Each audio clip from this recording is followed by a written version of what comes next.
कुरान का ये ऑर्डर सिर्फ मुसलमानों के लिए अगर होता कि नहीं जनाब आपका ये कुरान है, मुसलमानों का ये कुरान है, ये सिर्फ मुसलमानों के लिए है, तो बात हो सकती थी एतराज करने की कि नहीं ये सिर्फ मुस्लिम को क्यों कह रहे हैं, हम कहां गए, इसलिए हम आपके कुरान को नहीं मानते। You believe in your Quran, you have faith about your Quran and you must to follow the command of Allah subhanahu wa ta'ala।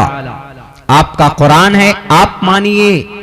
we will not follow your Quran, हम नहीं मानेंगे आपके कुरान की हुक्म को, आपकी शरीयत के हुक्म को। क्यों? क्योंकि हमारे बारे में कुछ भी नहीं बोले, लेकिन इस एतराज को कुरान ने, अल्लाह ने दूर कर दिया। या इब्न आदम, या बनी आदम, क़द अंज़लना अलैकुम, ओ चिल्ड्रन ऑफ आदम, आदम की औलादो, तुम सबके लिए हमने लिबास को उतारा, भेजा। लिबासन युवारी शौआतिकुम वरीसा, तुम्हारी जीनत के लिए भी है और तुम्हारी सिक्योरिटी भी है, उसमें खूबसूरती भी है। किसी आदमी को, मर्द हो औरत हो, आप कहीं पर बरहाना कर दीजिए तो आदमी कहेगा कि ये बेवकूफ है। इंसान की खूबसूरती उसके यूनिफॉर्म में है, उनके कपड़ों में है, उनकी खूबसूरती नंगेपन में नहीं है। औरत हो मर्द हो, जितना बरहाना होंगे उतनी बदसूरती बढ़ती जाए। ज्यादा आदमी का बॉडी जचता है किसका? जो रेसलर होते, उनकी बॉडी को आप देखेंगे तो ज्यादा से ज्यादा जच सकते, खूबसूरत नहीं लग सकते। आजकल WWF है, देसी पहलवान है, जमीन में जो अखाड़ा बनाते हैं उसमें जो पहलवानी करते हैं तो कपड़े को उतारते हैं और वो लंगोट पहनते हैं। लंगोट काची टाइप का एक होता है उन लोगों का, कपड़े का बनाते हैं, वो पहनते। वो ज्यादा से ज्यादा जच सकता है, परेशानी से बचने के लिए वो पहनते हैं। उनके लिए भी ठीक नहीं है सतर को खोलना, वरना और एक आम आदमी, हम और आप, इस ठंड में अगर कोई सड़क पर बरहाना होने की कोशिश करे, अपने हाईनेक को उतार दे, अपने स्वेटर को, कोट को उतार दे, कोई कहेगा कि दिस मैडमैन, ये पागल हो गया है। इस ठंड में लोग कपड़े पहनते हैं, ये कपड़ा उतारने की कोशिश कर रहा है, बात कर रहा है। लिबासन युवारी सौआतिकुम वरीशा व लिबासुत तक़वा ज़ालिका खैर, एंड इट्स योर अडोर्नमेंट, ये तुम्हारे लिए जीनत भी है।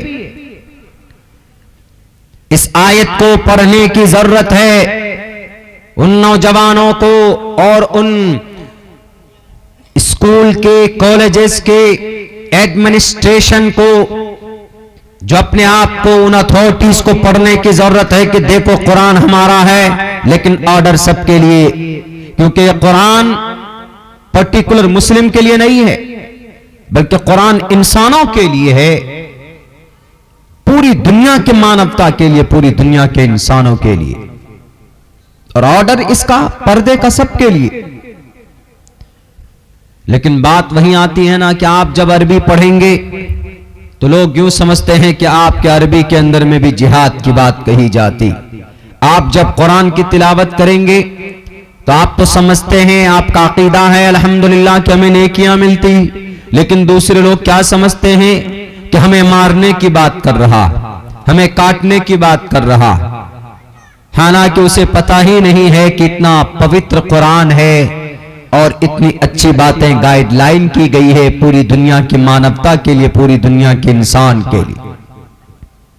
ये जब तक पढ़ेंगे नहीं, गौर नहीं करेंगे, जब तक ये समाज पढ़ा लिखा नहीं होगा, जब तक भारत के हमारे उन नौजवानों को फिर बाद में जाके चीखते हैं कि जनाब हमको रोजगार नहीं मिलता है, हमको जॉब नहीं मिलता है, हमको नौकरियां नहीं मिलती, नौकरियां कहां से मिलेगी? गले में जब पट्टा डाल करके अपने नेताओं को खुश करने के लिए, जिन कंधे के ऊपर किताबों के बैग होने चाहिए, जिन हाथों में पेंसिल होने चाहिए, उन हाथों में तो भगवा झंडा लेकर के नारा लगाते हो किसी परमात्मा परशुराम का, ईश्वर का, परमात्मा का, तो कहां से नौकरी मिलेगी? क्योंकि तुम्हारा नेता जानता है कि हमारा यह बच्चा ऐसा है कि धार्मिक नाम पर बेवकूफ बनाओ इनको। नौकरी तो जब मिलेगी ना जब आप इन नेताओं के बहकावे पे नहीं आएंगे, अपने लिए मेहनत करेंगे, पढ़ेंगे, स्टडी करेंगे, असाइनमेंट लिखेंगे, आप हायर स्टडीज के लिए मेहनत करेंगे, कोशिश करेंगे, तब ना आपको स्कॉलरशिप दिया जाएगा।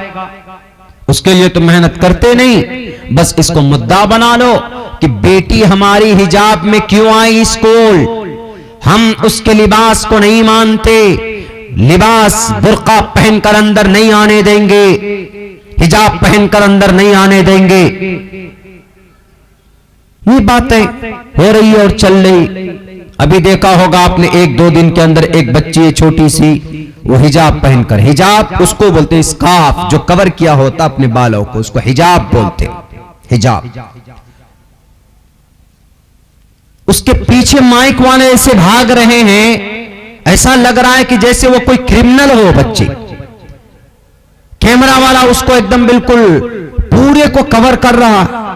इस तरीके से तो उनके पीछे भागते हैं जो क्रिमिनल होते हैं, जो डाकू होते हैं, लुटेरे होते हैं, कि इनकी बातों को कवर कीजिए, कहीं ये गुम ना हो जाएं।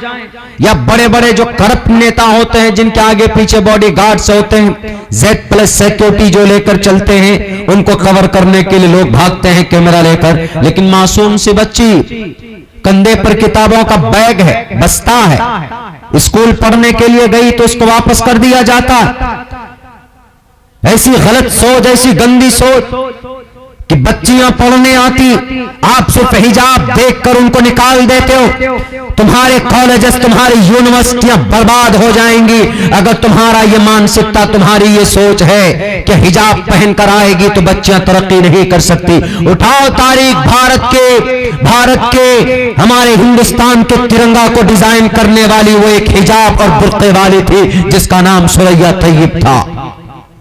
हिजाब में भी तो उन्होंने वो कारनामा अंजाम दिया ना। हिजाब में, पर्दे में, पर्दा इज अ सिक्योरिटी। पर्दे से समाज की बेटी की इज्जतो आबरू छुपती, खूबसूरती उससे बढ़ती। दुनिया की और जो बुराइयां होती है नंगेपन से, उसके ऊपर दुख का इजहार करेंगे। ओहो बहुत बुरा हुआ उस बच्ची के साथ, हाथरस की बच्ची के साथ बुरा हुआ, निर्भया कांड बहुत बुरा हुआ। क्यों जी? उसके साथ बलात्कार किए गए, उसके साथ बेइज्जती की गई, उसका सम्मान नहीं किया गया, इस वजह से बहुत बुरा हुआ। तो कैसे बचें? इन वाकयात को कंट्रोल कैसे किया जाए? है कोई उपाय कि जी फांसी की सजा? अरे वो तो होने के बाद है, होने से पहले ऐसा कौन सा काम है कि जो ये गुनाह ना हो? बताओ, कोई रास्ता है किसी के पास? नहीं है। लेकिन कुरान के पास रास्ता है, शरीयत के पास रास्ता है, हदीस के पास रास्ता है, इस्लाम के कमान के पास उसका रास्ता है, प्रॉफेट मोहम्मद सल्लल्लाहु अलैहि वसल्लम की जिंदगी के पास उनका रास्ता है कि भाई जिना से, रेपिस्ट को, गलत काम करने से, रेप के वारदात रूनुमा होने से पहले कैसे बचा जाए? कोई उपाय? दुनिया की किसी भी बड़े से बड़े प्रोफेसर से पूछिए, he is not able to clarify about that. वो इसके बारे में नहीं बता पाएगा। लेकिन आप कुरान देखेंगे, शरीयत को खोल कर देखेंगे तो आपको उस समस्या का समाधान वहां पर मिलेगा। वला तक़रबुज़ ज़िना इन्नहु काना फ़ाहिशा व साअ सबीला। कुरान का साफ फरमान है। जितना ज्यादा हो सके आजकल के प्रोग्राम में पर्दे के ऊपर बात होनी चाहिए, कुरान और हदीस की दलाइल, इसके फवाइद को बयान किया जाए। क्योंकि ये बेवकूफ हैं, ये नहीं जानते हैं कि इस पर्दे के, इस निकाब के, इस हिजाब के क्या क्या फायदे। इन्हें पूछो कि दिल्ली के अंदर सन 2012 में जो निर्भया कांड हुआ, अगर हमारी उसके साथ जो भी हुआ वो बुरा हुआ, we don't agree with that, हम उसके साथ एग्री नहीं कर सकते, उसको सपोर्ट नहीं कर सकते। लेकिन अगर वो बेटी पर्दे में होती, रात को 10 बजे अपने बॉयफ्रेंड के साथ बस में नहीं घूमती, रात को बस में बैठकर एक पराये मर्द बॉयफ्रेंड, क्या नाम दिया जाता है आज के नाजायज संबंध को? Live in relation. हम लिव इन रिलेशन में रहते, मतलब नाजायज संबंध में रहते। ओहो, बहुत सी बच्चियां तो आजकल की, बहुत से मॉडर्न बच्चियां तो आजकल की डेटिंग बर्थडे मनाते हैं। डेटिंग बर्थडे, डेटिंग का मतलब जिस दिन से किसी नाजायज संबंध में आते हैं, जिस दिन से किसी गैर महरम से दोस्ती की शुरुआत होती है, उसको डेटिंग बोलते हैं। डेटिंग, डेट कर रहे हैं हम उसको, यानी नाजायज संबंध हमारा इसके साथ। कितना खूबसूरत नाम है, डेटिंग। वाह, क्या नाम! नाजायज और हराम, ईश्वर इसकी इजाजत नहीं देता। अल्लाह तबारक व तआला के यहां ये जुर्म है कि समाज की कोई बेटी जायज संबंध में बंधने से पहले अपनी इज्जत व आबरू को नीलाम नहीं कर सकती। बेटी की इज्जत शादी से पहले शौहर के लिए एक अमानत है। आप किसी के साथ नाजायज संबंध में, लिव इन रिलेशन में नहीं आ सकते। You are not able to end break and these thing. आप नहीं इस लिमिट को क्रॉस कर सकते, आप इसको तोड़ नहीं सकते। ये मैं नहीं कह रहा हूं, उन लोगों के ग्रंथ भी कहते हैं कि औरतें अपने हद में रहकर अपने आप